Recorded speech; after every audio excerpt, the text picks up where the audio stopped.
And welcome back, everybody, to another episode of Above and the Bloom, episode 281, your 2025 post-mortem episode. Kind of gets you rocking and rolling as we move towards the 2026 season. But as Lee Corso once said, not so fast, my friends. Let's recap a bit of 2025 before we get to that and much, much more on this show. You can find me on Twitter at BDintric, the podcast at Bubba Bloom Pod, and on Patreon at patreon.com/Bubba Bloom. And my co-host, as always, on Twitter at RyanBHQ. Ryan Bloomfield, how we doing, my friend? Doing good. Also going to be recapping beer bets, which AKA counting how many beers you will owe me at First Pitch Arizona. We will be doing that this evening as well. I'm doing good, man. This will be a major episode for Ryan, is what this is going to come into. They're all major. They're all major for me. No, I'm good. The quad baseball games today were fantastic. It is. I always forget like how refreshing it is for me to watch postseason baseball. Like after sweating the final week, fantasy wise. We drafted a bunch of pennant underdog postseason contests. Not as many as we wanted to. Sold out before we really had a chance the final night. I know, but it's nice to be able to sit back and just watch baseball and not have too much on the line, and you're sweating every pitch and whatnot. So because you'll be doing that. You'll be doing that next round. I was gonna say that might be next week. That might be next week, but whatever. Yes, it's nice to have baseball, like watching playoff ball right now. Even though the Dodgers had this one pretty much in hand, at least the Reds made it interesting, but it looks like it's gonna be Dodgers pretty easy in game one, as Shohei Ohtani, just absolute freak of nature, as expected. Did his thing amongst many others with the Dodgers. Yankees lost to the Red Sox, Cubs won, and the Tigers held on to win 2-1 as Tariq Skubal is just a man amongst boys on the mound in that game. Yeah, struck out about 25 Guardians. Yes, so pure filth. But before we get to recapping things, Ryan, and before all that good stuff, I'm going to take the banner down because one of our big announcements we hinted at last week, got a new look for the show, folks. New look for 2026 and beyond. So hit the buttons, my friend. Oh, you want me to hit the buttons? There we go. All right. New, totally new, and obviously for if anyone listening on the podcast, this is maybe skip ahead a minute or two, but we've been working on this for a while. Our buddy Aaron, who's a Discord member, Aaron Gifts in the Discord, very talented guy, helped us out with this. So shout out to Aaron. If anyone sees this and is impressed or wants some of their own stuff done, let us know. We will be happy to get you guys in touch. But Aaron's the man. He did not only a new show logo for us that we are unveiling tonight, but basically a whole kind of graphics package of StreamYard and YouTube. We'll put this on Twitter and everything on, and the podcast feed. The logo is already up there. So so shout out to Aaron. This is something that we have thought about doing for a while. Our original logo, while it served its purpose, it was basically us just putting something together to have something for a podcast. This almost kind of symbolizes too, like, I don't know. And the reason we're doing it now is like, we pride ourselves on, consistency doing the show. And we want to do this now because we are not stopping. Like, we are doubling down, not only, just on the show, but in putting everything back into the show, and putting it all back towards that. So certainly appreciate, the reason we're able to do this is because of all the support we've gotten, but just listeners, subscribers, Patreon, that sort of thing. So super appreciate all of that. And yeah, that's the timing. If you want to support us even more, again, we're not slowing down. We're going to do this all off season long. We are not focusing on that other sport, taking breaks, et cetera, et cetera. At the very least, if you can subscribe to the YouTube channel, we're going to keep building that up a little bit more. That's going to be an off season goal of ours. And of course, if you want to be involved in the Patreon community and our Discord, patreon.com/Bubba Bloom. So I've blabbered on for too long, but super excited about this. It is, like you said, we've been working on this for a while. We always try to add to what we do for this show each and every year. Like, it was like, okay, we're doing 2 shows a week. Okay, now we're doing the Patreon. We said the Patreon, we're going to put most of it, like, we're going to put it back and make it better. This is a big put it back into what's going on. We Scott Burks in the chat says you have new stickers coming to FPAS. We have stickers coming. We have other stuff coming too to FPAS with the logos on it. Like, this was a big deal for us. We were pretty pumped on this because there's the logo that you'll see on your podcast feeds. But if you're watching on YouTube, it's at the center of the screen, the two of us kind of in a cartoon form. but then it's also like in the bottom left corner. That's a watermark and our word mark. And like we have all kinds of different things for potential merchandise and all kinds of other deals. That it was a really cool overall process that, again, Aaron kicked butt in making it work. The guy's a wizard. We like leave him notes. We talk, Ryan and I would talk before our shows, like, hey, what do we need to change, this and that. We kind of give him a list of things and he'd wake up to it. And then less than 24 hours later, like, here's a bunch of stuff. So very, very grateful to have that kind of connection to make this work. And hopefully the listeners, viewers, and everybody enjoy it, because there'll be more to come, not just the YouTube, the Patreon, which has more to come. The off-season plans, as Ryan mentioned, we're not stopping. It's still 2 shows a week. We'll probably still have some other stuff. We have ideas for some really, I don't know if cool is the right word, but like kind of draft helping Patreon-only shows we kind of discussed along the way. I don't want to completely unveil another project we have in mind that's going to be starting up sooner than later. Pretty cool off-season project. I want to get that ironed out before we get that all to the masses, but that should be ironed out here in the next couple of weeks, actually, because I need to get started on that. So there will be a lot more coming your ways. We want to make this bigger and better and awesome, and a great community, plus just a great place to enjoy baseball and fantasy baseball. So, and actually learn from it and help you be successful in your fantasy baseball game along the way. So thank you to everybody, as Ryan said, that has supported us along the way, and keep supporting us. We'd appreciate it, because we'll keep the good times rolling on Bubba and the Bloom. That's the plan, at least. So. Well said. I'll just do my last inappropriate joke, but we're hoping not to Cracker Barrel this thing with the new logo. So we're forging ahead and not looking back, people. If you don't like our caricatures, that's okay. You should have seen the first one. That's all I'm gonna say. And it's happened when we did our last logo too. Like Always. The first one's like, whoa, yeah. Okay, let's edit. Let's do a few things here. Yep. But yeah, we got it pretty dialed in now, which is pretty cool to see, and we're pretty pumped on it. So hope you guys like it half as much as we do. That'll be a start in the right direction. All right. With all that being said, we'll keep you guys updated on things to come this off season, because like I said, if everything works out well, it's gonna be a pretty sweet off season while everyone's playing football and kind of enjoying their quote unquote break. Not over here, not up in here, as they say. All right, let's go to listener leagues. This is something that we started 2 years ago. Like I said, we add things, Ryan. We started it 2 years ago. Had a couple leagues this year. They're $50 15-team NFBC auctions. For those that are new to this, you have to be a listener, and obviously that's the only way you find out about this. We don't tweet out how to join the league. You got to be in the list. It's that simple. This year we managed to get 10 leagues, 150 teams. To us, that was like, whoa, like really cool to see. So I'll give you the floor with this, Ryan, if you want to unveil how things ended up, because you had your weekly column to update the Patreon members. Right. And we saw this whole listener league through, like every Monday I would write a quick article, just the top 15 overall, top 15 the past week, and kind of give everyone a shout out. It was a very good project. And like you said, we had 10 leagues, which is without even promoting it outside of the show, up from 4 the previous season. Hope to grow it even more. And yes, we will do listener leagues again in 2026. We will, kind of as usual, we will take sign up starting in January. So again, we won't post it, but we will talk about it a ton on the actual show. But did want to shout out our listener league winners.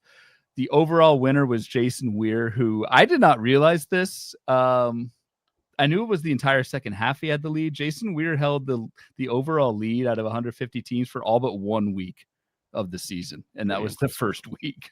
Like, that is mind-boggling to me, especially early in the year. So Jason Weir took down the overall. He not only just by fame and fortune of winning the Bubba and the Bloom second annual overall, Jason gets a free registration to a future First Pitch Arizona from our friends at Baseball HQ, and shout to Baseball HQ for sponsoring the leagues. That was the overall prize for the winners. So really hope to see Jason out there. Out at First Pitch 1 year. Couldn't make it this year, but we are keeping that invite open to him for future years. I want to shout out the other 9 league winners just real quick. Mark Jordan, very active on the Discord. Lucas Beery seems to win everything that he touches. Matthew Hennings, Michael Cicchini, who's in the chat right now. Shout out Michael. Ben Tidd finished 3rd overall. hell of a year for Ben Tidd. I know 12th in the main. You guys just recapped his main event team on Bench with Bubba earlier today. Ben Tidd won a listener league and finished 3rd overall. Brandon Waddell, another super talented player who mostly I think plays 12 teamers, and these listener leagues were 15 team auctions, so a little bit of a different format for Brandon, and it didn't really matter, so he took it down. Bobby King, Max Crow, and our good buddy Ben Bingham, who finished 2nd overall. Those were our league winners. All of those folks will get free subscriptions, 1-year subscription to Baseball HQ, in addition to monetary winnings from the NFBC. So congratulations to all the listener league winners. Notice I did not list Bubba or myself, but that's okay. We don't need the free subscriptions or the glory. We would rather pass it on to our fine listeners. Yeah, it was really, really awesome in that regard. The overall was, like you mentioned, Weir. Bingham got 2nd. Ben Tidd got 3rd. Lucas, who you mentioned as an overall winner, he got 4th overall. Michael Cicchini 5th. Mark Jordan 6th. Aaron, the wonderful human being that helped us with this project, finished 7th in the overall, but 2nd to Ben Tidd in that league. So that says how good he still played. Brandon Waddell 8th. Matthew Hennings 9th. And Tony Musso 10th. So a lot of great finishes there. Really good stuff. I guess for old time's sakes, Ryan, where did you finish in the overall so you can tell me how much you beat me by? I want to say around 40th. I'll pull it up real quick. I don't have it up, but that's a heck of a run from the way things started. I'll tell you that. You're 52nd. You finished 52nd. I got it right here. Must have had a late season collapse like many of my other squads, but I'll take that. I'll take that from where I started. 52nd is really good. Roger Bloomfield finished 82nd. That was one guy we were keeping an eye on at all time.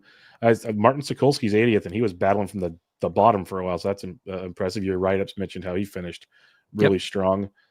I finished 98th.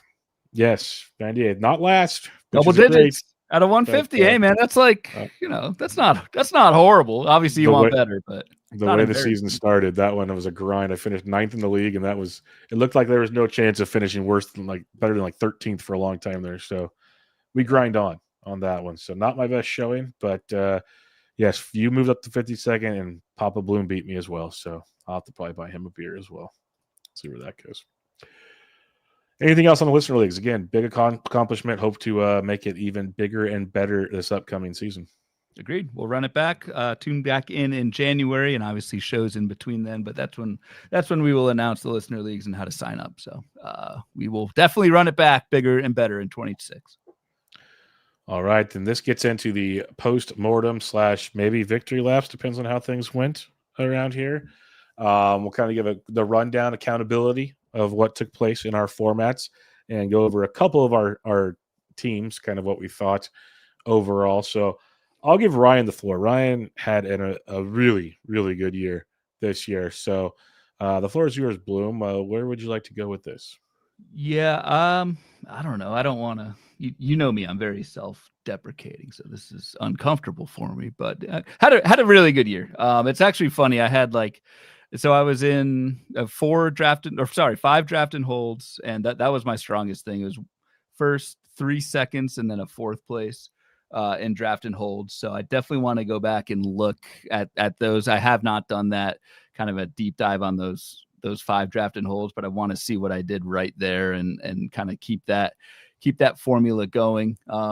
One labor mixed, which I'm super proud of. That was an almost 20-point win for the second time in 3 years. So that was really cool. We will dive a little bit deeper into the labor team. There's just a couple characteristics from that team. Again, not to talk about my team, but use it as a kind of a talking point for how you all can do postmortems. That's kind of one of the purposes of this show. So yeah, really, really great year. I tied with the guilds for second place in the Beat the Bloom, aka Tofu Bats, for my meatless offense online championship. So I ended up tying the guilds in the last hour of play on Sunday. Small potatoes for that guy who just had a season for the ages, winning all 4 of his main events.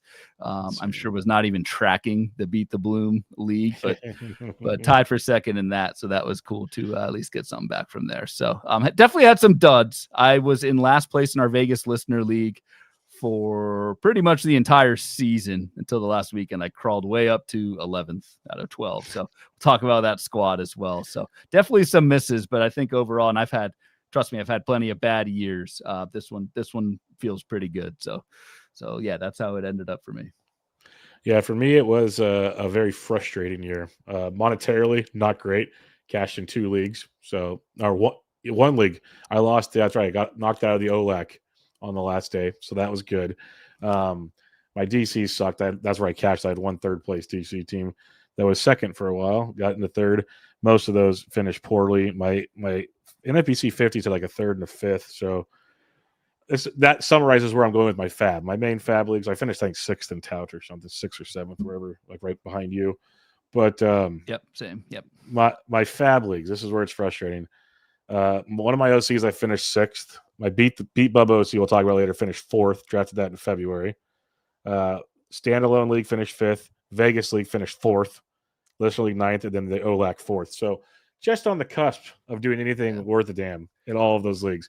And that's where it makes it so frustrating. So I told Ryan also, and I mentioned in the Discord, is I need a little breather, and then I'm going to take some deep dives and something. Like I was actually texting with Ryan today because we were talking about some stuff he's going to pull off the NFPC site. And I want to take some deep dives on some of these to see the good, the bad, the ugly, and what can change in that regard. Because that's how I've actually on bad seasons, I think that's where you learn more. Well, potential, maybe not, but that's just me. So it was a frustrating season. I wouldn't say it's bad. It wasn't like they were all like 10th place teams or something, but it was very frustrating. No, it's probably like 2 or 3 fab moves or something where everything changes. And that's where I already know, like midway through the season, I got telling Ryan and some others I need to be better at fab and be more aggressive in fab. And that I have a feeling when I dig in more, that's going to be one of the major glaring takeaways. And that might be, and I'm glad you mentioned that, because I think that's kind of a springboard. And like, again, I don't really love talking about our own teams because really no one cares. But like, I think a lot of listeners are probably in the same boat saying, I need to improve in fab.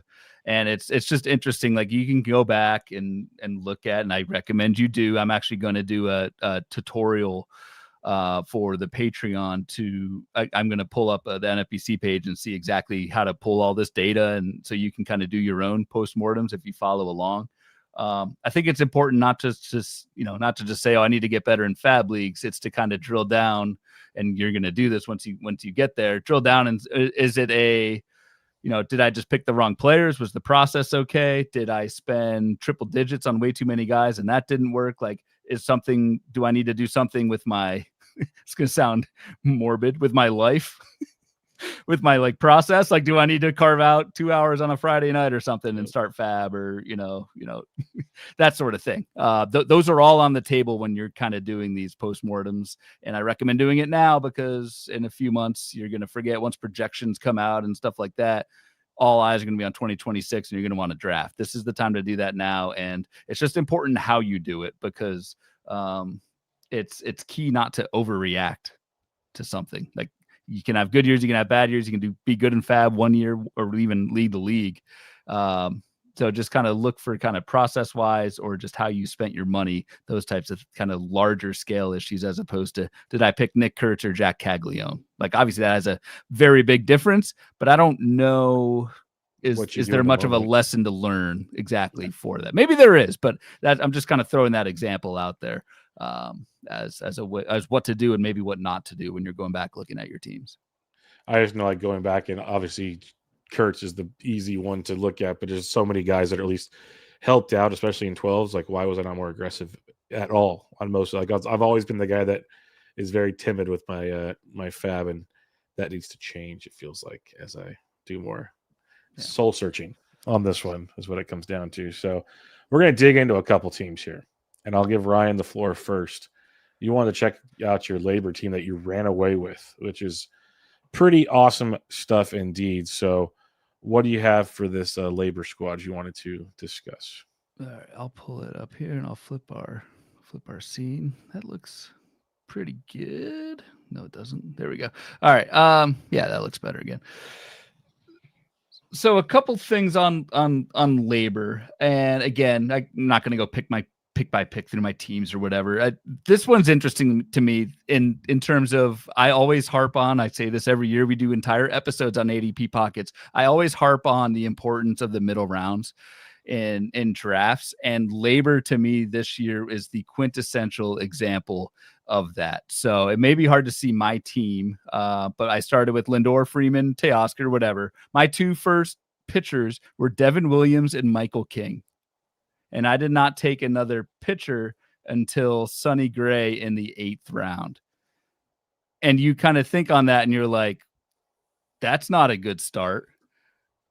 But if I scroll down a little bit more, these middle rounds, so the eighth, well, Sonny Gray wasn't that great this year. The skills were good, but it was a 9th round, Randy Arozarena. It was a 10th round, Matt Chapman, 11th round, Rodon, 12th round, Christopher Sanchez, 13th round, Kyle Finnegan. There's a Nate Eovaldi in the 16th round. There's a Trevor Story in the 21st round. There's a Matthew Boyd in the 22nd round. I'm not just doing this to pat myself on the back. It's if you hit and you nail these middle rounds, it can so much more than make up for, even in this case, losing your top closer basically doing nothing and your top starting pitcher not doing much at all either. So to me, this is like even more so my offseason prep is going to be focusing and trying to nail those middle rounds, because I think that's the spot in the draft where, like, yes, early kind of everyone's good. You can poke holes, whatever. Late, a lot of those guys aren't going to work out. They're all flyers. You're probably going to cut a bunch of them. Those middle rounds are kind of the guys you're stuck with, but they're also good enough to be able to post those kind of true breakouts, like a Christopher Sanchez, like a Randy Arozarena did. So that was by far my biggest takeaway for labor is it's middle rounds, man. It's what it's all about. I'm telling you. It is. It definitely is. That's one of the big conversations that we had earlier on Bench with Bubba. So we mentioned you for the middle round guru, and it's very, very important because, like you said, most of us know the top 100 players. How do you navigate the top 100 players? You do need to run pure, or try to run as close to pure as possible when it comes to injuries, but that's just the reality of the game. But those middle rounds, like if you can hit on a third to half of them, you're going to be sitting real pretty, if not more. Like you said, Randy almost got you 30-30. Rodon gets you all the strikeouts. Matt Chapman was good. Sanchez, obviously. You just go down the list. Like Victor Robles didn't do anything. Didn't matter. Kyber Ruiz hurt forever. So, like, it's not like they were all gold, but, like, you still got a lot of, like, Eovaldi beast. Conforto's not even on the postseason roster. So, it's just, yeah, the ones you hit on were huge, and it helped in a big, big way. Yeah. And I think I'd rather have hit on 2, a 10th and 11th round guys and have my 4th rounder not do much. Like, it sounds weird, but at least in this case, like that's basically what happened. So another interesting thing here, I was tweeting, I was talking with Jenny Butler about this. I remember this from the draft in labor. She sniped me with the mascot, who just got engaged, by the way. Congratulations. Yes. Congratulations to the mascot, Mr. Luis Rengifo, and future Mrs. Luis Rengifo. Yep, Mrs. Mascot coming up. Jenny Butler sniped me in the 12th round on Luis Rengifo, the pick before me. And my pivot, I remember really wanting Rengifo. The pivot was Christopher Sanchez. And so it's just interesting. Like, and I know this is a kind of just a nugget to tuck away for draft season. Like, sometimes getting sniped isn't the worst thing in the world. If she did not pick Rengifo, I take Rengifo and I don't have Christopher Sanchez, and things could look a lot different. So, and that's really more just luck than anything else. So just figured I'd throw that one out there. That's part of it. The way the draft works, you can have your plan in play, but it's pivoting and hopefully hammering that pivot, if that makes sense. Yep. To what you're hoping for. And hey, sometimes what you hope for, it wasn't the right play either. So it's kind of a lot has to go your way to have a dominating season. It always sounds bad saying that. It doesn't take anything away from the way you drafted or the way you fabbed or anything. It's just it's in a 27-week season. A lot has to work in your favor to stay dominant, and a lot can go wrong, and you can still. So, and then we'll move on. But so the other big piece to this labor team, I spent $34 of my fab out of 100 on Jack Caglione. Like, So I screwed up. Like I wasted a third of my fab on Caglione, and my first two pitchers were Michael King and Devin Williams. Like you can still, and I still ran away with the league and labor is it's a very active league. I've been in it for a while. I've been in high stakes leagues as well. It's an active league, so it's not a labor thing. It is fantasy baseball. Like you need to have depth, middle round, hit on those lates, because you're going to screw up. You're going to make mistakes. It's what else do you do around it? Yep, for sure. Also goes to show you that you can be aggressive on certain players, win or lose. And there's going to be a lot of $1 players throughout the season. Yep. So that's another reason, like me and my fab conversation, like maybe be aggressive. You can still piece it together later on. Like it's doable. See where it goes from there. All right. My turn, I guess. I'm going to take this down, and then I'm going to add my screen. Let's look at my OLAC team, the one that I finished so close to making money. I was as high as second for a while.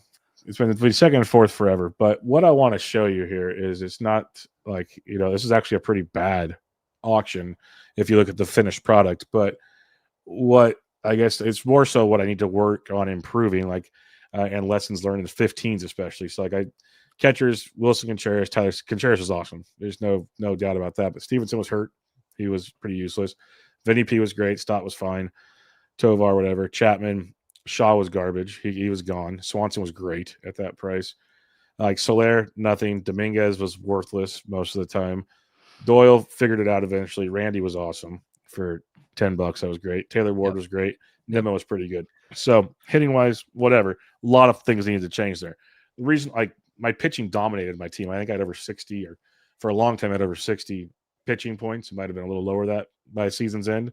And that's where I did really well here. And that's my takeaway from this is in 15-team leagues, like I know we're going to recap one of my 12s coming up, and it's the one where everybody's like, what are you doing waiting until the 9th round to take a pitcher? Well, in 12s, you can get away with that crap.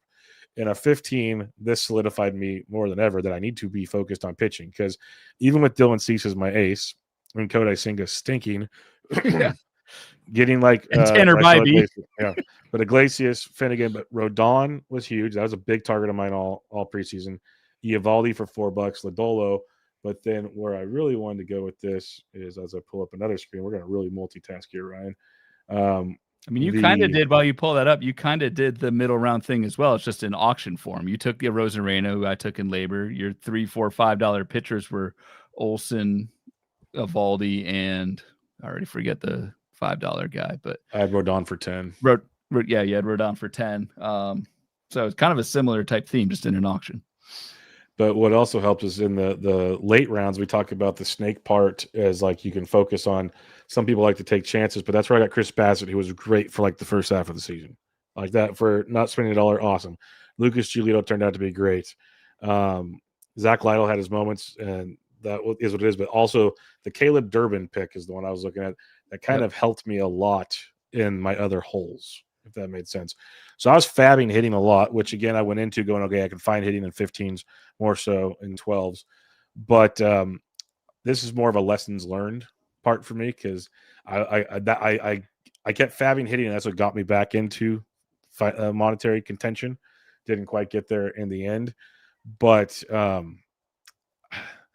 guess if I spread my will, because I could have not gotten Cease and got another pitcher lower. And I only got Senga because he went for $11. I didn't expect him to go that cheap. So it's kind of a catch-22. Which could be a lesson learned in itself. Yes. Because you weren't that big on Senga either. Exactly. He was cheap.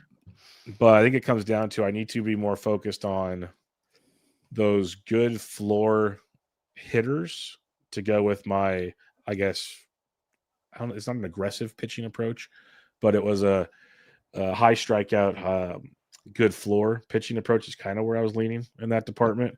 Yep. But it's like the hitters like Matt Shaw, like, you know me, like what am I doing there? Ezekiel Tovar, what are we doing there? Jorge Soler, I think that was the last minute, like what I needed power. I remember that for a fact. But there's a lot of things in that regard that I need to focus on my hitting approach. How can I improve my hitting while still banking enough cash for the pitchers I like?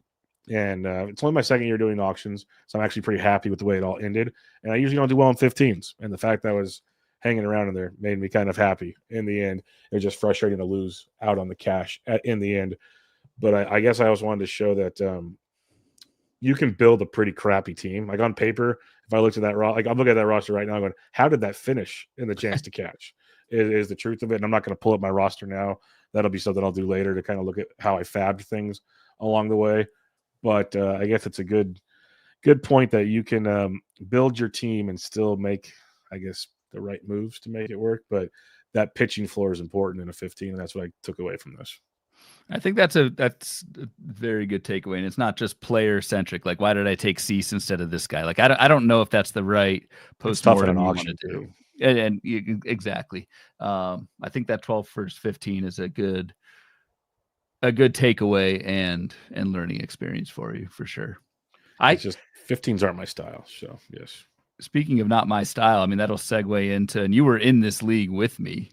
We're going to talk about the Vegas Listener League, which, all right. So mistake number one on this post-mortem, extremely hungover for this draft. So maybe that's learning, lesson one is to be somewhat with it, but this was Sunday morning in Vegas. It's going to happen.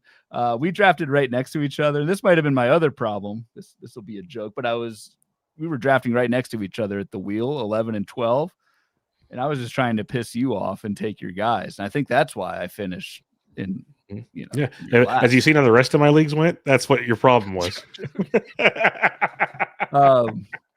This was a disaster. And I have not done many 12-team fab leagues at all. And that's going to be probably my takeaway for this is, so I took Michael Harris in the 3rd, Albies in the 5th, not great. Ober in the 7th. Not great. Jake Berger in the 10th, Ohapi 11th. Like, missed a lot. Jordan Romano was my second closer. So, you're gonna have hits and misses, but I think in a 12, correct me if I'm wrong, you can live with the misses. You just need to make up for it in fab. And I'm not gonna go through, all my fab moves for the show. We want to keep some listeners around for this thing, but I went through and looked at my fab ads. And it just did not, that's why I finished 11th, 12th is I just did not. And I don't know if that's there were almost no good fab ads. And I didn't really spend more than $40 on a single player in this league. I had a lot of kind of bites at the apple and it just didn't work. And that's something I need to think about. I had other leagues where I did great. The Listener League, and we mentioned how kind of I crawled back. That's a 15-teamer. I mean, I fabbed Cade Horton, Quinn Priester. I had good fab results in that league. So that's what I need. And I'm listeners out there too. If I did bad and fab in one league and good in a different league, is there something wrong with my process, or did just something go wrong with the players that I picked in that league? In my case, the third thing I need to figure out, is it a 12-team versus 15-team thing? Because I just did not hit fab well at all in the Vegas Listener League. And it obviously showed. I scored 33 points. Yeah, that will have partly to do with it. That's the fab thing I've mentioned, and you were even more timid because you went with the 15-team mindset on yours. Yes, which definitely had something to do with it. And then it's you don't do mini 12, so it's Vladdy's a great pick, but do you want that floor pick there? Or do you want to take a gamble at something else? I guess is what it comes down to. Which I don't hate Vladdy there, but that's just one example. And it doesn't help that Ozzy Albies, Michael Harris, Chris Sale. So I actually this is also interesting. I keep hearing, 12, you need to be aggressive. You can cut, get him back. I picked Chris Sale as my ace. Did nothing, got hurt. I cut him, and I couldn't get him back. That was just an extra kick in the. Well, and a lot of leagues you can. I'll say this much: that we said it all year. This was the most aggressive league I've ever seen. This thing was intense, man. Dude, there was more fab moves in this league every single week, all the way to the end, than any other 12 I've ever played it. I'm not even just exaggerating there. I would recap my fab every week with Ben, and this league always had at least twice as many moves as my other 12s.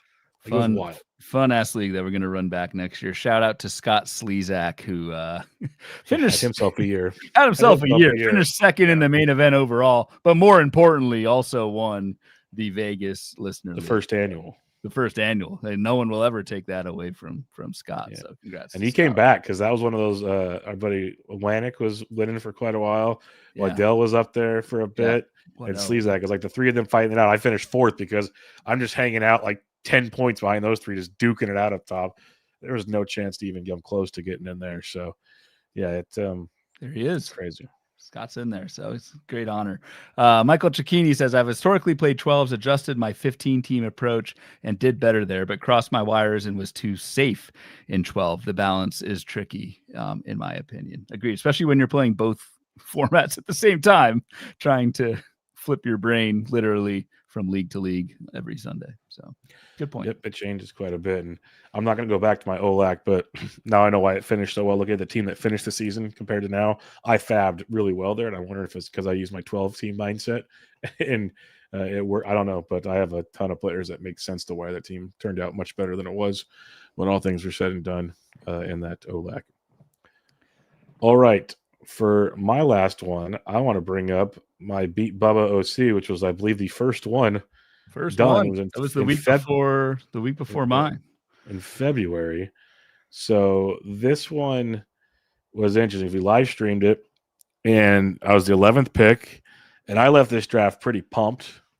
Started with J-Rod, obviously. I finished fourth. This was your Freddie Peralta wait till the ninth round that I was giving you shit about. Yeah. Okay. Yep. I remember this. No, this is where it's like, okay, people say drafting early is crazy, but if you look at some of these price tags, not getting these later on. And this is another reason why 12s, maybe why I didn't cash, but also why 12s you can still compete. Like J-Rod's great, Lindor's great. That 1-2 punch out the gate, no problem. O'Neal Cruz, I cut by the end of the season. We talked about that multiple times. He's my third pick. Devin Williams, yeah, we know how that went. So there's 2 picks gone. Altuve was good. Teoscar, it was same with Suzuki. There's my round 8 Caminero. That turned out to be pretty good to go with Lindor and J-Rod. But then it's like it's a starting pitching run of Peralta, Brown, and Rodon. Those 3 right there, like, dude, that's huge. Outstanding. Yeah. Outstanding for that part of the draft. And doesn't Those work all the time. No, in rounds 9, 10, 11. And that would never happen mid to late March, ever. So, and will it ever happen again? Probably not. But you can get away with some of those type of games, is what I'm trying to say with these early drafts. And just, if I would have fabbed this league better, I know it should have been so much better. Because like Zach Gallen, we know I dropped him. Wells, but then there's Flaherty, Romano stunk. Like, a lot of these picks aren't great, but there's that 3-headed monster of starting pitchers to go with the 3-headed monster of J-Rod, Lindor, and Caminero. If I use, Jansen's Story, Luzardo, like if I use fab properly, this team's a lot better. Looking at these 30 rounds, 2/3 of them should be off my team. Like, it's a bad draft, all things considered. But it goes to show you, if you hit on, and especially in a 12 more than a 15. A 15, I think I had no chance ever had in a 15, but in a 12, literally over half those picks are garbage by the end of the season. Maybe not the whole season. They might have helped a little bit, but you know what I'm trying to say there. You can mix and match a lot there and make some magic happen. So how long did you hold on to Bubba Chandler? I see you took Bubba Chandler in the 22nd round of this one. Probably too long. Well, I know.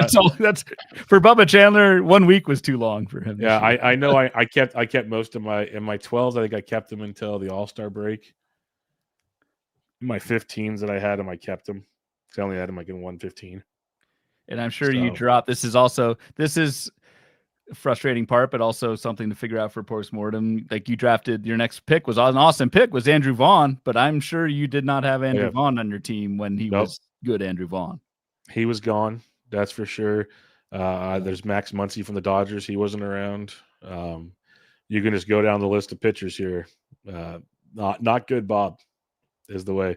Literally from rounds 22 on: Morel, Chandler, Vaughn, Jock, Muncy, Cortez, Holmes, Wallner, Cutter Crawford, Cody Bradford. All gone. That's perhaps one of your main takeaways is, do you need to, maybe you probably look at another draft or two or whatever, but how did your end game starting pitching go in those leagues? Is that something you need to kind of focus more draft prep on? I think I need not the middle rounds, but the end game. I think I need to just focus in general more so on why did that happen. I don't know why the screen went dark, but we'll cut that off. What I need to focus more on, most likely, is I don't, because they weren't even like gamble picks in the end. Is the weird part, if that makes sense. Yeah. So I guess it's more. That's the early drafting part of things.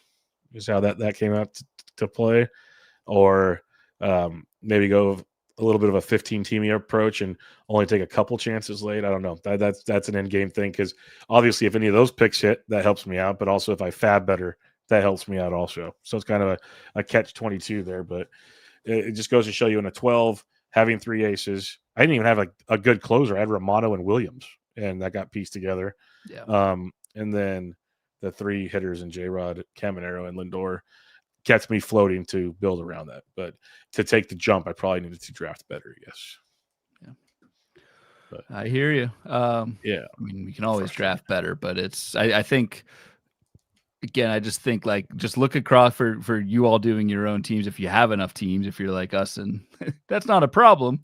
You don't want to overreact to one league and who you picked, but are there any general themes, areas of the draft, positions, rookie versus veteran? And then obviously fab, like not only, again, which players did you add, but how was your fab spend, throughout the season? How, did you go for a couple guys? Did you not? Would you want to change any of that for next year? So those types of things I think are the good things to try and take away when you're going back and looking. Yeah, I'd be terrified to go back and listen to our player shares podcast. I know Devin, I know like Devin Williams and Seiya Suzuki, I think are two of my top like 3 or 4 roster players. Yeah. So that tells you right out the gate things are in trouble. And I mean, mine was probably Randy Rosarena, I think was my most rostered. And like, I know that people don't like to hear this a lot of times, but a lot of the time it's, did you just pick the right players? Yep. It's like, I mean, I know that's overly simplistic and maybe you're diving in too deep looking for trends and that sort of thing, but it's like some teams you pick the right players, some teams you don't. Similar ADP, you don't have a strong conviction over one or the other, it can drastically change your season. No, I agree. It's a conversation Ben and I had, because he mentioned how he diversified to make sure, like on all of his mains, he had, like, that's how he landed on Crochet and the main he did well in, because he had Wheeler and someone else in the first 2 drafts. He just wanted to pick someone else. Yeah. Yeah. And like, oh, that's all. Like, it basically was a FOMO draft, is what when we reviewed it. And he's debating, should he become more, because his other teams are horribly fit compared to this one. So he's like, should I be more, just go all in like the guilds, who you look at him, like he's got his dudes, he just pounds that. Yeah. Or do you go a different route? I said, hey, if 1 out of every 3 wins the top 15 in the overall, I'd probably stick with what's working. But that's just my brain. And one thing on the guild, if no one has any idea who the guilds is, like you're not tuned into the NFBC, but I mentioned him earlier. He had this awesome season, won all 4 of his main events. He was the Kyron Paris in the top guy. 15, basically. 3 in the top 15. He was the Kyron Paris guy. Yeah. And I remember he had a tweet saying, I'm not throwing shade here. I'm just, you can make mistakes and still do very well. I think he added Kyron Paris on like all of his teams in the second. For a lot of fab. For a lot of money. Great players make mistakes. So when you go back through, don't nitpick every single mistake. Look for those kind of broader process type things that you want to change, in my opinion. Yep. And that's kind of probably another takeaway from this is there's a million ways to draft, a million ways to run your team, lots of ways to make it happen. But in the end, you have to do a lot of the right things. You still got to run pretty good. Like, you got to avoid the big injuries. You got to, and even so, like, one of the hardest things for me, and I don't even know if there's a proper answer to it, because we're basically playing a game trying to predict the future. Even just like setting lineups on Mondays, like when you're debating between 2 guys, how many times does that go wrong when you're like, man, if I just switch this like 3 different times, like it's like stupid little things like that. Well, and not even, and that, yeah, like, I'm glad you bring that up actually. So what's my, can I schedule a rogue meeting at 4:00 on Mondays and block out an hour and try and nail that in? What am I looking at to make lineup decisions? Am I looking at, whatever, the weekly planner, the weekly hitter projections that I've got? Are you looking at something else? Like, do you want to mix that up? There's just those types of things. I think those are valid to think about, as opposed to, I certainly wouldn't recommend anyone, back on April 21st, I started this guy over that guy. Like, I mean, sure. I think that's a little much, and I can't even remember. But that's another thing about just your process. What tools are you using? Did that work? Did it not? That sort of thing. Yep, exactly. Lots of ways to do it. And here at Bubba and the Bloom, we're going to do our best to help you along those ways, at least give you the right advice. Maybe not, we might not do it ourselves. Do as I say, not as I do. But we'll try to help you in that regard and send you in the right direction. And I'll plug Bench with Bubba. I got plans this offseason to break down and talk to some guys that do a lot of different things in the drafting game. So I mean, and we'll get to beer bets, but like this is a I guess a plug for the weekly planner and the tools I have in the Patreon. That's what I use. Yeah. That's what I use. And I had a very successful season using the tools that I have put out for people. So again, don't want to be too salesy or whatever, but it's truly stuff that I believe in and actually use for my teams.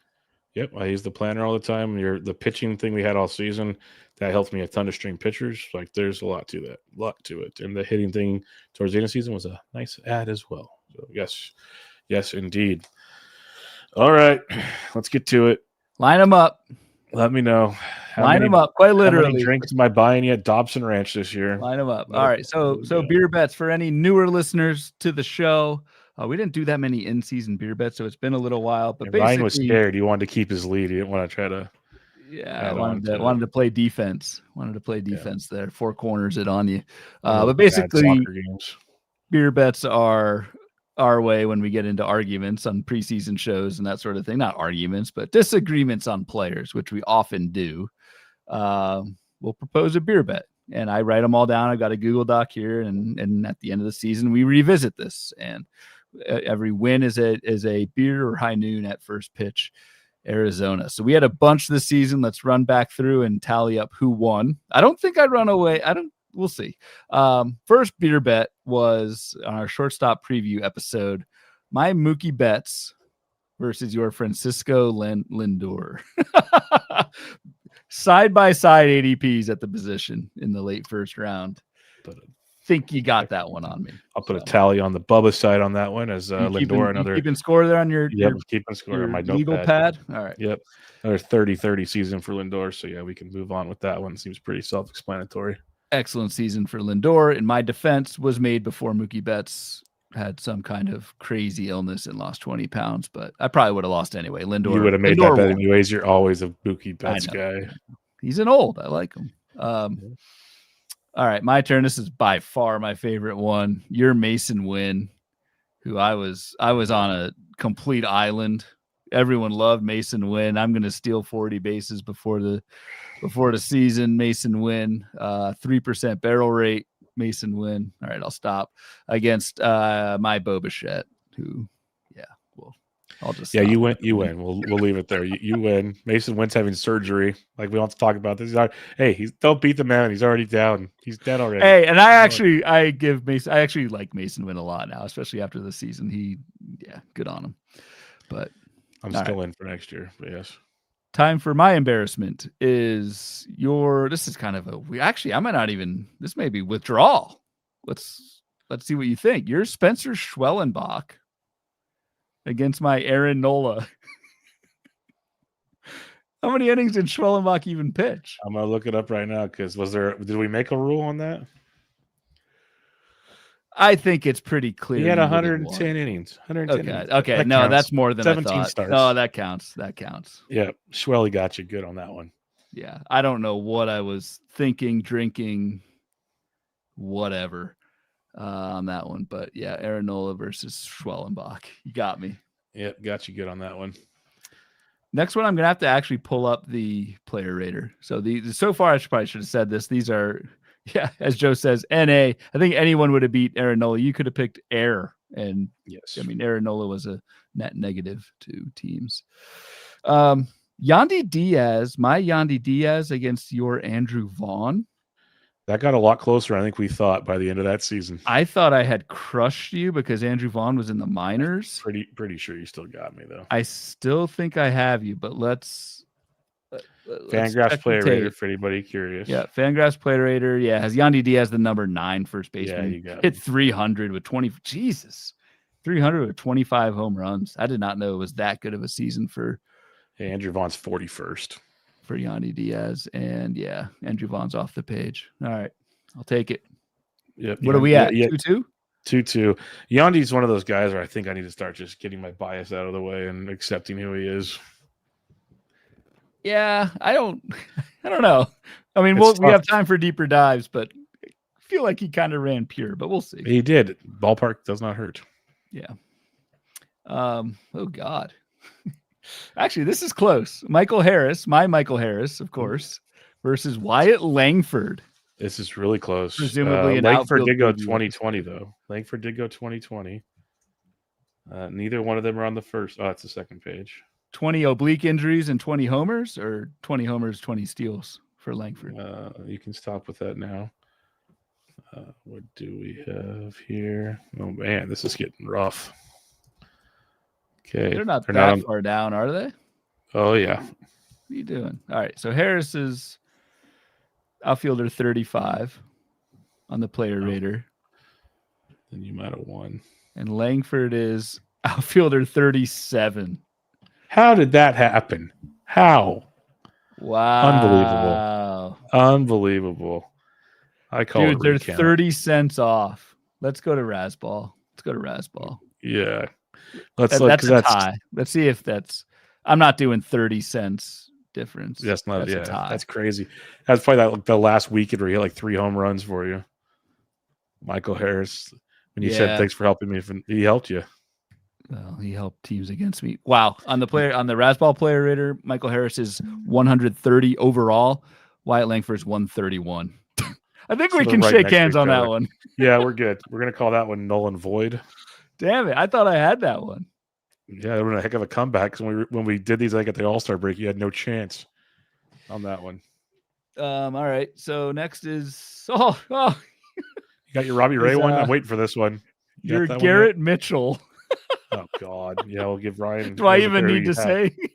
No, but Ryan gets that one. Okay, check. For what it's worth, it was against Jesus Sanchez. So, but yeah, Garrett Mitchell. Talk about a lost season. Not great. I also actually, a little side thing. I need to. So we did it for the Patreon. I did a survey of all these beer bets, and all of our Patreon members submitted their answers. I need to go back and see if anyone went 10 for 10. Something else on the to-do list. All right. So next up is Wyatt Langford for you. I must have really not liked Wyatt Langford because why is he in? I really liked him. Versus my Jackson Merrill.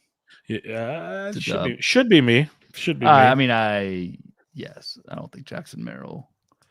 So we're back to 3-3 now. You're good. Yep. Yeah, we're 3-3. Another one of my favorites. Innings pitch total between. Yeah, I was waiting for the Robbie Ray one. Okay. My Robbie Ray versus your Nestor Cortez. Yep. 4-3 Ryan. 4-3 Ryan. Did Nestor even qualify, as you mentioned with Schwellenbach earlier? Did Nestor qualify for this one?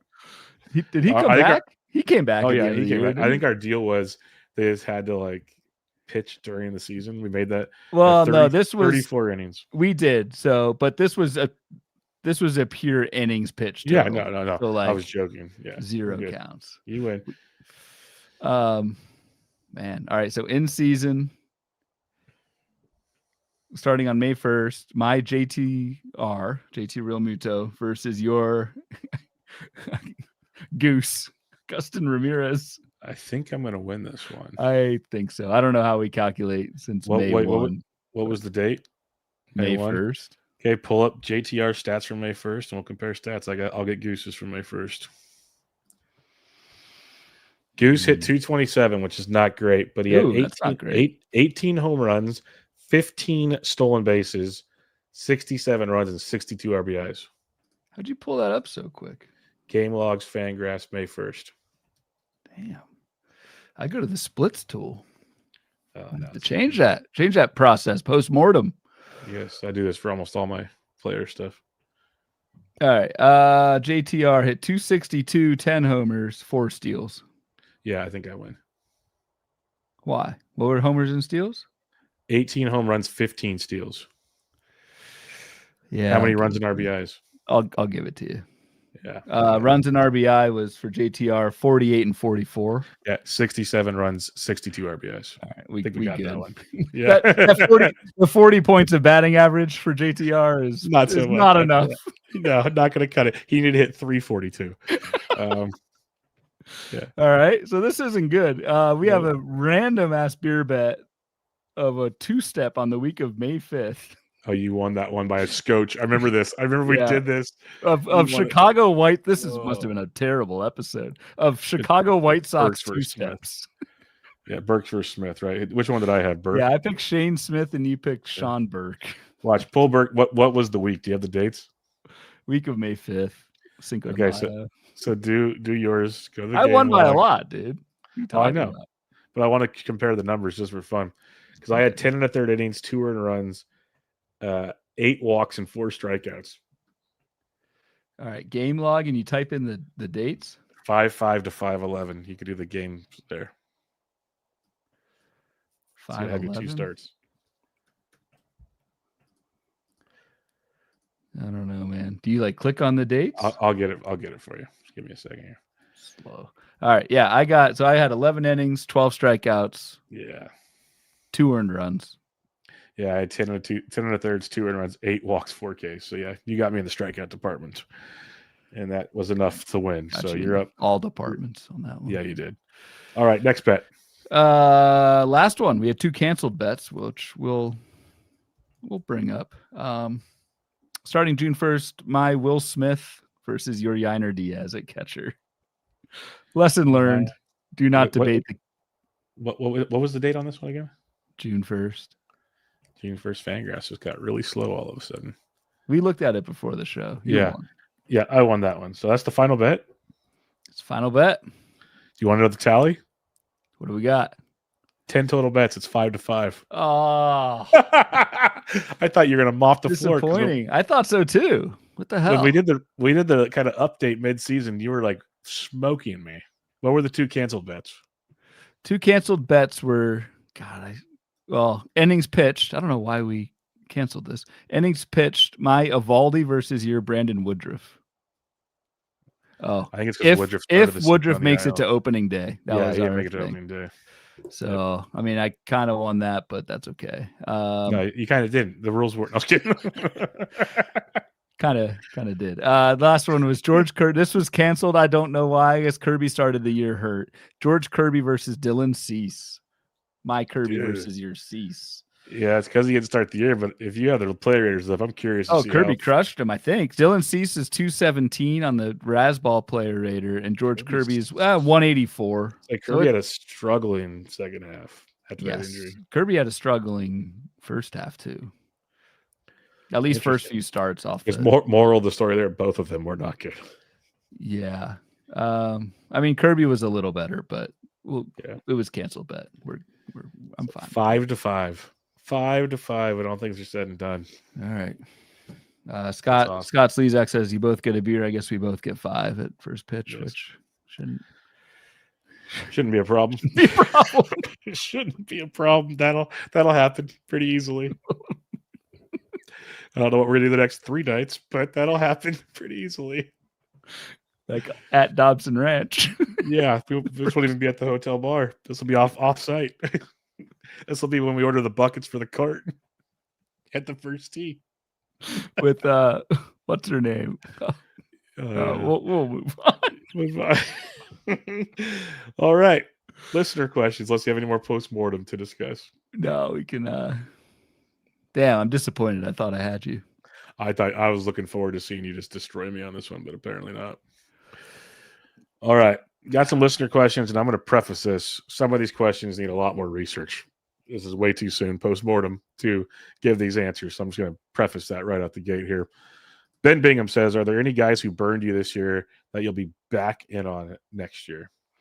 So I would say, I mean, I'll answer the first part to that. The second part, I'm just not sure, but we need to look at ADP, that sort of thing. The guys who burned me this year, I would say Michael Harris and Bailey Ober.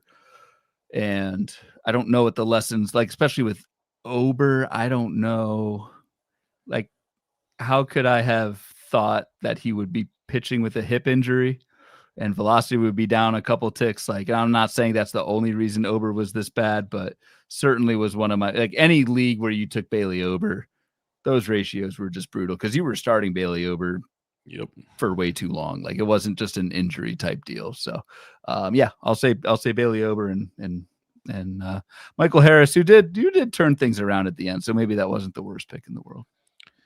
Like, first thoughts, just thinking of guys I've rostered plenty. Seiya Suzuki, I'd definitely be back in on. He was a down season, but I like Seiya quite a bit. But just kind of in context to one of our beer bets we just mentioned, we talked about it on a recent Bloom board. I will be fully back in on Dylan Cease, who I was very heavy on this year. Okay. Like, we talked about it. You were interested even on him. Like, it's just his profile. He's going to have roller coasters, but the skills have been maybe even better this year. I think we talked about them in the past. So Dylan Cease is a guy I was very heavy on this year, and I have zero problems going back down that well next year. So that'd be one from there. Steve Brunn says Bybee's most likely if he's not a big discount this year. So he's talking about a guy he'd probably be back in on. Almost just took him in the meatball draft. Keegan says kind of the opposite of Ben's question. Any guys that helped you out this year, but you're saying thanks, and I'm probably out next season due to the price or another reason. So it's interesting. This is one draft that I've seen, but Randy Rosarena went in the 3rd round of an early draft and hold on the NFBC this past week. Like I said, a ton of Randy Rosarena this season. If he's a 3rd rounder next year, I don't know about that. The other ones, maybe a more of an obvious call. So I don't know if I'll be in or not next year because the market is smart, but George Springer. Had a lot of George Springer. He was a very big reason for my success. And I don't think he repeats that. But again, the market obviously isn't going to expect a repeat. So it all just depends what the ADP is there. One guy that I need to look a lot more at because I know he's going to still cost quite a bit. So I don't know if I'm going to be fully out on him, but I'm just very concerned on things, is Wyatt Langford. I don't know if I can continue to go down this path of the injuries we continue to see with the soft tissue oblique situation. Like, see the next Troy Tulowitzki type thing. That scares me. Yep. So I might have to, like he went, I think, 3rd or 4th round in these drafts. And that's tough. That's tough to jump back in on that. Really good one from Joe in the chat. Byron Buxton, who I think, yes, if you had Buxton this year, thank your lucky stars. Maybe that's not the right word, but like maybe it was a good pick, not luck. But I don't know. Probably it was luck that he stayed healthy the whole season. And I think the price is going to be. We talked about Buxton a show or two ago, and I'm nowhere near what I think he'll go for next year. Mailman Mike, this will come up in a later show, but he says any players that had a horrible year on your radar next year? If so, who? I got to do a lot of digging for that one, just to be totally honest. Yep, agreed. No, great question. I have not dug in for next year at this point, so we'll get there. BP says name a guy or two that didn't have elite numbers because of missing some time, so maybe they are a bit undervalued and could be huge next year. I'm thinking Jackson Churio. Yeah, he's just not undervalued is the problem. People are still paying what they should for Jackson Churio, but I agree to his injury question. Anybody that might stand out to you? I will say I'll go back to George Kirby, just because we just talked about him. But like George Kirby's missed time was at the beginning of the season, and the ERA, the ratios are pretty bad because he returned, and I don't think he was ready. I remember watching these starts. He just got lit up for 2 or 3 starts, and I think that kind of torpedoed him. I think George Kirby's still going to be really good. He finished the season healthy. That's huge for me. So I'll say George Kirby. I don't know if I'm interested in this, but what about Yordan Alvarez as he keeps falling late 2nd round now? Yeah. I mean, well, late 2nd. Probably not. Like, that's a discount for him technically, but yeah. Oh, it's a huge discount. I mean, perennial 1st rounder, but that's why I'm asking. Yeah, I don't know. I don't think I could. I think he went in the 4th round in our meatball draft, and that I could do, but it sounds like that won't be the case going forward for Yordan. All right. I could have answered this question 2 years ago, but this is you now, Ryan, since you're the DC master. I'm continually getting obliterated in DCs. This is Martin Sokolsky, by the way. Give me your best piece of drafting advice or lessons learned from 2025 in your DCs. So for me, the big 2 things that worked for me this year, again, I'm going to shout the draft. Martin, you probably use it. The draft tracker. It gives exact, like, and we did, this is all based on kind of research that we did over the off season. It kind of allocates your bench positions. DC is all about building depth, in my opinion. Like, you need to be able to build depth smartly. So make sure you have 3+ or whatever at every position. But the draft tracking tool that I built like actually forces you to put guys in those slots and kind of stick to those positional targets. The other thing is just in terms of it's all about balance. So if you wait in a DC to take your third baseman, it should be inverse when you build your bench. So you're the first bench guy you probably want to take is a really good third baseman and back him up that way. Just a example, but that's the biggest thing. Every team in DC is going to have injuries. You need to run pure in DCs to do really well in them and avoid injuries. I don't know how you do that when you draft in January or whatever for these, but those would be the two biggest things in terms of in draft and holds for me, building depth and kind of inverse building your hitters that way. I agree with everything you said about the depth. The inverse, that's really important. I think the inverse gets overlooked in a lot of these. I think that's clutch. The injury thing that destroyed me this season. So I don't know how you avoid that, but that is a major factor as well. And just to like build depth, that's an easy thing to say, but like focus on, if you want to be really good in DCs, rounds like 20 to 40, almost the middle rounds of draft and holds. Like your 40 to 50 round guys, maybe you hit a couple, but like that's tough. But if you can get a bunch of good depth pieces that you were going to use in rounds 20 to 40, that's where I typically did most of my prep for DCs last season, was focusing on that group. And the key word, depth with pieces you'll use. Because that's a very big part. Like, limit your shot taking is what I would say as well. Joe says, for me this year in DCs, I'm going high quality saves and depth and starting pitching. That is a decent recipe to go off. Sounds good in theory. Yep. Market 8 says in the Discord, seems like a lot of questions at outfielders who were disappointed this year, like Langford, Wood, Merrill, PCA, second half collapse. There's some interesting ranks like Buxton and Roman Anthony. That is correct. Good points on all of that. Ben Bingham says, did position depth turn out the way you expected? For example, if you were aggressive at second base at the top because the pool dried up later.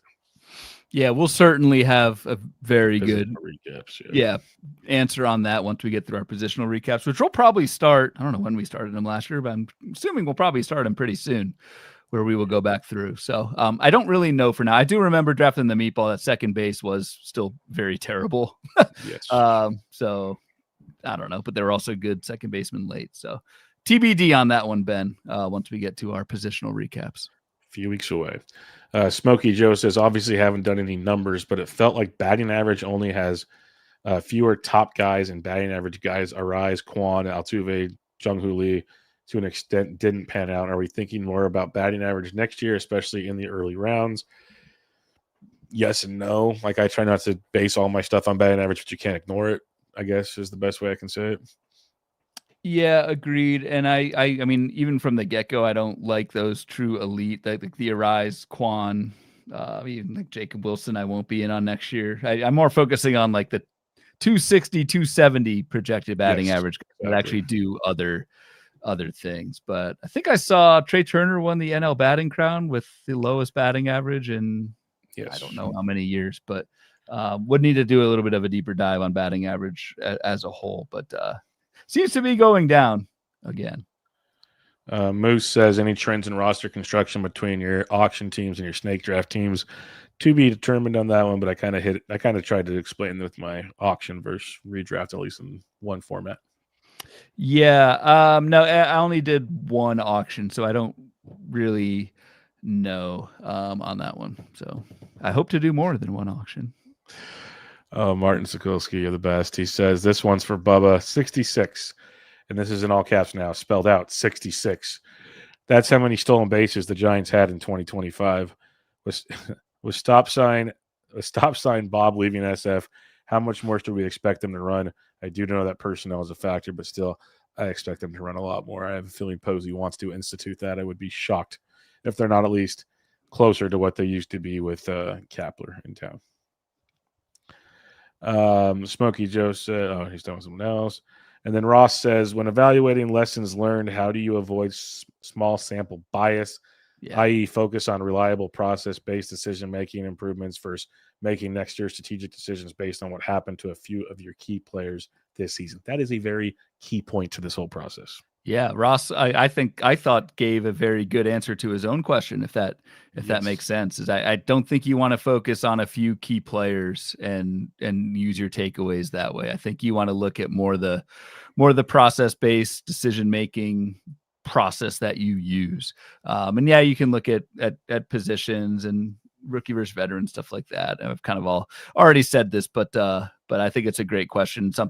An easy pitfall when you're doing postmortems. I'm not going to draft Dylan Cease next year. That's not a takeaway you should take from doing this.